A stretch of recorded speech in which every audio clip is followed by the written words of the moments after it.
Assalamualaikum warahmatullahi wabarakatuh. Perkenalkan, nama saya Syukron Ma'mun dengan NIM 281011037.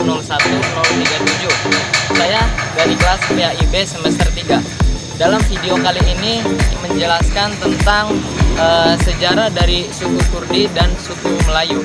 Tugas ini dibuat untuk memenuhi tugas mata kuliah dari pengantar sejarah peradaban Islam. Bagaimana cerita dan sejarahnya? Mari kita simak videonya. Etnis Kurdi sama seperti Arab, Turki, Persia, dan Yahudi adalah sebuah kelompok etnis di Timur Tengah. Namun, yang membedakannya, etnis Kurdi hingga kini tidak memiliki negara sendiri. Sekitar 25 hingga 35 juta warga Kurdi menghuni wilayah pegunungan yang membentang di perbatasan Turki, Irak, Suriah, Iran, dan Armenia. Mereka membentuk kelompok etnis terbesar keempat di Timur Tengah, tetapi hingga saat ini mereka tidak memiliki negara sendiri. Bangsa Kurdi merupakan salah satu penduduk asli daratan Mesopotamia dan dataran tinggi Turki bagian tenggara, Suriah barat laut, Irak utara, Iran barat laut, dan barat daya Armenia.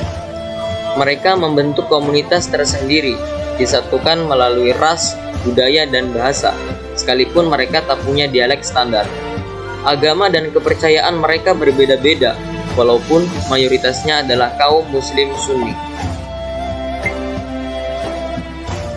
Awal abad ke-20, orang Kurdi mulai mempertimbangkan membentuk negara yang disebut sebagai Kurdistan, berada di irisan antara negara Turki, Iran, Irak, dan Suriah. Dahulu, usai Perang Dunia ke-1 dan kalahnya kekhalifahan Turki Utsmani, melalui perjanjian Sevres, negara Kurdistan itu dipertimbangkan untuk dibentuk. Namun 3 tahun kemudian, melalui perjanjian Lausanne yang menetapkan perbatasan Turki modern, rencana itu dibatalkan. Hal ini menyebabkan etnis Kurdi menjadi kelompok minoritas di negara-negara yang baru dibentuk pasca Perang Dunia ke-1. Selama 80 tahun terakhir, upaya untuk membentuk negara Kurdi merdeka selalu dipatahkan dengan brutal.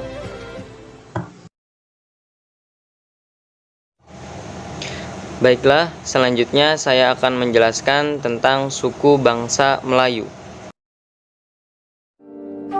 Suku bangsa Melayu merupakan kelompok etnis atau etnik Austronesia yang menghuni semenanjung Malaya, seluruh Sumatera, bagian selatan Thailand, pantai selatan Burma, Pulau Singapura, Borneo pesisir termasuk Brunei, Kalimantan Barat, Kalimantan Tengah, Kalimantan Timur, Kalimantan Utara, Kalimantan Selatan, Sarawak dan Sabah pesisir, Filipina bagian barat dan selatan, dan pulau-pulau kecil yang terletak di sekitar lokasi ini. Secara kolektif dikenal sebagai dunia Melayu. Lokasi ini sekarang merupakan bagian dari negara modern Malaysia, Indonesia, Singapura, Brunei, Thailand, dan Filipina. Nama Malayu berasal dari kerajaan Malayu yang pernah ada di kawasan Sungai Batanghari, Jambi. Dalam perkembangannya, kerajaan Melayu akhirnya takluk dan menjadi bawahan kerajaan Sriwijaya. Pemakaian istilah Melayu pun meluas hingga keluar Sumatera, mengikuti teritorial Imperium Sriwijaya yang berkembang hingga ke Jawa, Kalimantan, dan semenanjung Malaya. Berdasarkan prasasti Keping Tembagalagunan, pedagang Melayu telah berdagang ke seluruh wilayah Asia Tenggara, juga turut serta membawa adat, budaya, dan bahasa Melayu pada kawasan tersebut. Bahasa Melayu akhirnya menjadi lingua franca atau bahasa pergaulan, menggantikan bahasa Sanskerta. Era kejayaan Sriwijaya merupakan masa emas bagi peradaban Melayu, termasuk pada masa Wangsa Sailendra di Jawa.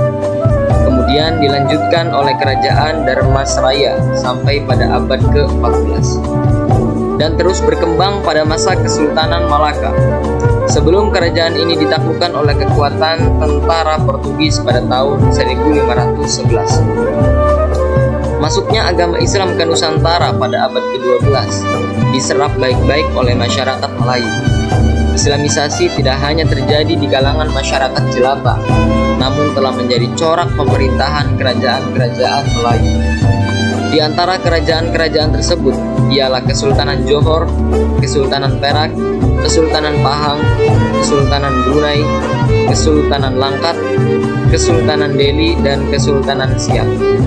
Bahkan kerajaan Karo Aruku memiliki raja dengan gelar Melayu.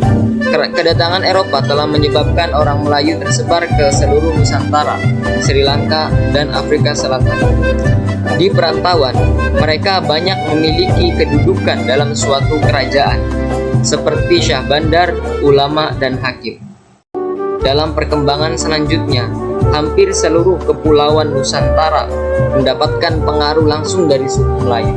Bahasa Melayu yang telah berkembang dan dipakai oleh banyak masyarakat Nusantara akhirnya dipilih menjadi bahasa nasional di Indonesia, Malaysia, dan Brunei.